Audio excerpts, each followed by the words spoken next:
வாழ்க வையகம், வாழ்க வையகம், வாழ்க வளமுடன். குரு வாழ்க, குருவே துணை. கடந்த 5, 6, 7 தேதிகளில் பேராசிரியர் திறநோக்க பயிற்சிக்காக ஆழியார் சென்றதனால் இந்த நேரலை ஒளிபரப்ப முடியாமல் போனது. ஆனால் வேதாத்திரி கருத்துக்கள் வாழ்க்கை மலர்கள் இருக்கிற மாதிரி உங்களுக்கு தினமும் சிந்தனை வந்தது. இன்றைக்கு ஒரு சிந்தனை, மனிதனுக்கு அடிக்கடி சினம் வருகிறதே என்ன காரணம் என்று அருட்தந்தையிடம் கேட்டபோது அவர் சொன்னது, நம்முடைய ஆசை நிறைவேறாத போது, அதை நிறைவேற்றுகின்ற போது ஏற்படுகின்ற தடைகள், பொருளாக இருந்தாலும் சரி, மனிதனாக இருந்தாலும் சரி, அந்த பொருளின் மீது ஏற்படுகின்ற ஒரு உவாத உணர்வுக்கு சினம் என்று பெயர் என்று சொல்லுகிறார். எங்கிருந்து வந்தது இது என்று சொன்னால், விலங்கினத்திடமிருந்து தன்மாற்றம் பெற்ற வந்த மனிதனுக்கு இயல்பாக சினம் வரும். ஆனால் தான் அருட்தந்தை வேதாத்திரி மகர்ஷி சினம் ஒழித்தல் என்று சொல்லாமல் சினம் தவிர்த்தல் வேண்டும். மற்றவர்கள் மீது நாம் சினப்பட போது அவர்களை நாம் அவமதிக்கிறோம் என்று அர்த்தமாகிவிடுகிறது. அதனால் சினத்தை தவிர்த்தே ஆக வேண்டும் என்ற அடிப்படையில் அதற்கான பயிற்சி முறைகளை அருட்தந்தை அவர்கள் நமக்கு வழங்கியிருக்கிறார்கள்.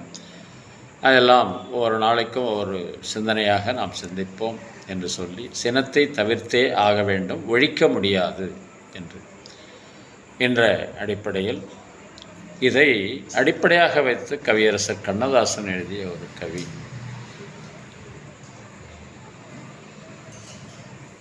குழந்தையும் தெய்வமும் குணத்தால் ஒன்று, குற்றங்களை மறந்துவிடும் மனத்தால் ஒன்று, நடந்ததையே நினைப்பதுதான் துயரம் என்று ஞானிகளும் மேதைகளும் சொன்னாரன்று.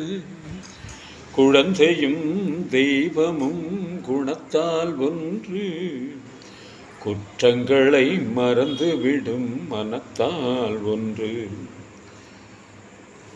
உச்சி வெயில் சூரியனை மேகம் மூடுது, நம் உள்ளம் என்ற சூரியனை கோபம் மூடுது. காற்று வந்தால் மறுபடியும் மேகம் ஓடுது, பேசி கலந்து விட்டால் கோபம் மாறி நேசமாகுது. குழந்தையும் தெய்வமும் குணத்தால் ஒன்று, குற்றங்களை மறந்துவிடும் மனத்தால் ஒன்று. வாழ்க வளமுடன்.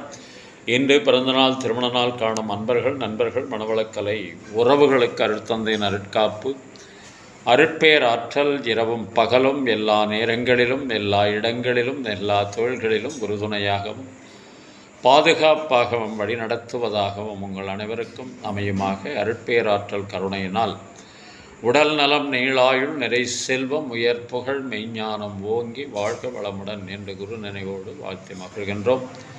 திருமணத்திற்காக காத்து கொண்டிருக்கும் பெண்கள், பிள்ளைகள் இவர்களுக்கு நல்ல வருணம் இந்த விரைவில் திருமணம் நடைபெற வாழ்த்துகின்றோம். வாழ்க வளமுடன். வேலைவாய்ப்புக்காக காத்து கொண்டிருக்கும் பெண்கள், பிள்ளைகள் இவர்களுக்கு நல்ல வேலை வாய்ப்பு அமைய வாழ்த்துகின்றோம். வாழ்க வளமுடன்.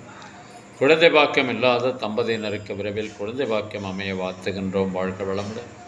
உடல்நலம் குன்றியிருப்பவர்கள், மனநலம் பாதிக்கப்பட்டிருப்பவர்கள், தொற்றினால் பாதிக்கப்பட்டிருப்பவர்கள் அனைவரும் விரைவில் பூரண உடல்நலம் பெற வாழ்த்துகின்றோம். வாழ்க வளமுடன்.